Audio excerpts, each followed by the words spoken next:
और मित्रों, मैं पास्टर राजू गुनगंटीवार आपका स्वागत करता हूं।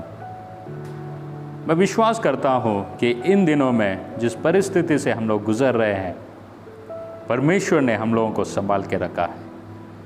कई बार जीवन में हम लोग अपनी यात्राओं में होते हैं। जीवन की यात्रा में कई बार हम लोगों को जीवन मुश्किल और परेशान करने वाला लगता है। कई बार हम लोग मुसीबतों को अपने जीवन में देखते हैं। एक कहानी मैं आपको बाइबल से याद दिलाना चाहता हूँ। जब यीशु अपने चेलों के साथ थे, एक दिन यीशु और उसके चेले नाव में बैठकर झील के उस पार जा रहे थे। और जब वो लोग आधी यात्रा को उन्होंने किया, उस झील में बहुत ही आंधी आई, तूफान उठा और लहरें उठने लगी। और जिस नाव में वो थे, वो नाव डूबने के कगार पर आए। यह देखकर चेले बहुत ही घबरा गए कि हम लोग नाश हो जाएंगे, हम लोग मर जाएंगे।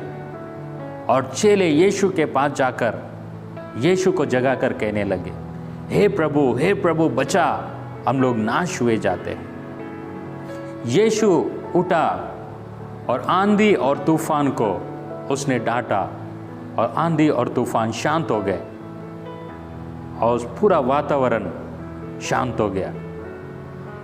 यह देखकर यीशु ने कहा, तुम क्यों डरते हो? तुम्हारा विश्वास कहाँ है?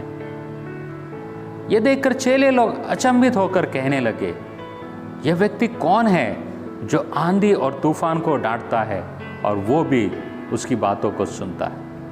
मेरे प्रियो, ये दृष्टांत हम लोगों को सिखाता है। झील जो है वो इस संसार का प्रतीक है। नाव जो है वो हमारा जीवन है। हम लोग जीवन में कई बार हम लोग मुसीबतों का सामना करते हैं। आंधी और तूफान जो है वो मुसीबतों का प्रतीक है।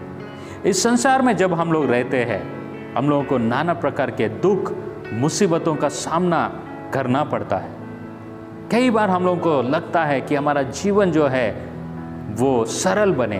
कई बार हम लोगों को लगता है कि हमारा जीवन आराम से बीते। लेकिन कई बार हमारे जीवन में मुसीबतें, परेशानियां, तकलीफें आती हैं। आंधी के समान जब हम लोग जीवन में आगे बढ़ते हैं, हमारे जीवन में भी कोई आंधी और तूफान आकर खड़ा होता है। वो बीमारी हो सकती है, वो फाइनेंशियल कंडीशन हो सकता है, वो हमारे रिलेशन में टकराव हो सकता है, मनमुटाव हो सकता है, और कई जो आकस्मिक होने वाली घटनाएं हैं वो हो सकती है। एक तूफान के समान हमारे जीवन में वो आ जाती है। लेकिन प्रियो, एक बात याद रखें, यीशु यदि हमारे साथ है, हमारे जीवन में है, तो हमें किसी भी चीज़ की चिंता करने की आवश्यकता नहीं है। किसी भी चीज़ से हमें डरने की आवश्यकता नहीं। चेले लोगों के साथ यीशु था, उनका जीवन जोखिम में था, वो डर गए, घबरा गए। लेकिन यीशु ने कहा, क्यों डरते हो? विश्वास रखो।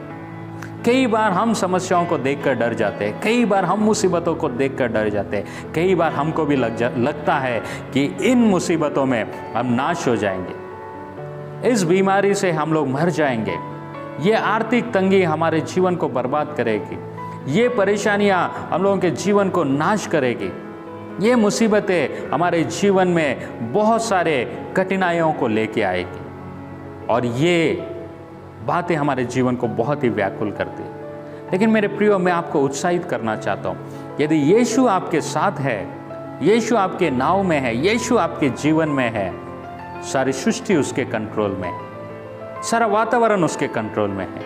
आंधी तूफान चाहे कुछ भी हो, यीशु के शब्द से वो रुक जाती है। क्या आज आप किसी समस्या का सामना कर रहे हैं? क्या आज आप किसी दुख का सामना कर रहे हैं? क्या आज आप बीमारी, तंगी या किसी भी ऐसी परेशानी का सामना कर रहे हैं जिसमें आप लोग सोच रहे हैं कि अब हमारा जीवन नाश हो जाएगा, अब हम खत्म हो जाएंगे? मैं आपको उत्साहित करना चाहता हूँ, मैं आपको बताना चाहता हूँ, यीशु आपके साथ है, तो आपको किसी भी चीज़ से डरने की आवश्यकता नहीं है। प्रियो, मुसीबतें हमारे जीवन में आती हैं, लेकिन यीशु हमारे साथ है, हम हिम्मत के साथ मुसीबतों का सामना कर सकते हैं। यीशु हमारे साथ है तो हमारा जीवन जो है वो हर मुसीबतों का सामना करने के लिए तैयार होता है। इसलिए मुसीबतों से डरिए मत, यीशु को अपने जीवन में स्थान दीजिए। परेशानियों से डरिए मत, यीशु को अपने जीवन का हिस्सा बनाइए और हर परेशानी आप हंसते हुए पार कर सकते हैं, क्योंकि यीशु आपके साथ है। तो मेरी प्रार्थना है कि आज आपके जीवन में यीशु नियंत्रण ले। उसके शब्द से आंधी और तूफान शांत हो जाते हैं। आप किसी भी मुसीबतों में क्यों ना हो, यीशु आज आपके जीवन का नियंत्रण लेगा और हर मुसीबतों से आपको वो निकालेगा, आपको छुड़ाएगा। मैं प्रभु से प्रार्थना करता हूँ, प्रभु आपको सारे परेशानियों से, जिस परेशानी का भी आप सामना कर रहे हैं, आज आपको वो उन परेशानियों से दूर करे। प्रभु यीशु तेरा धन्यवाद। प्रभु जब पिता तू अपने चेलों के साथ था, प्रभु वो लोग डर गए, घबरा गए, क्योंकि आंधी और तूफान उठा और उन्होंने पुकारा प्रभु, और तूने प्रभु आंधी और तूफान को डांटा और वो शांत हो गए। प्रभु आज हमारे भाई बहन प्रभु यदि किसी भी समस्या का सामना कर रहे हैं, अपने जीवन में बीमारी से, आर्थिक तंगी से, मुसीबतों से, किसी भी परीक्षा का वो सामना करते हुए निराश हो गए, हताश हो गए और वो सोच रहे कि अब हमारा जीवन जो है वो नाश हो जाएगा, मेरे प्रभु आप उनके साथ रहिए और उनसे बातें कीजिए। डरो मत, मैं तुम्हारे साथ हूँ। और उन्हें प्रभु आज इस मुसीबतों से प्रभु आप बाहर निकालिए, ताकि मेरे सारे भाई बहन लोग प्रभु पिता इस समस्या से बाहर निकल कर तेरी महिमा को करने पाए। यीशु के नाम में प्रार्थना मांगते हैं, आमीन। मेरे प्रियो, ज़रूर प्रभु आज आपके साथ है और हर मुसीबतों में वही आपको हिम्मत और साहस देगा, वो आपको ढाढ़स देगा। अगर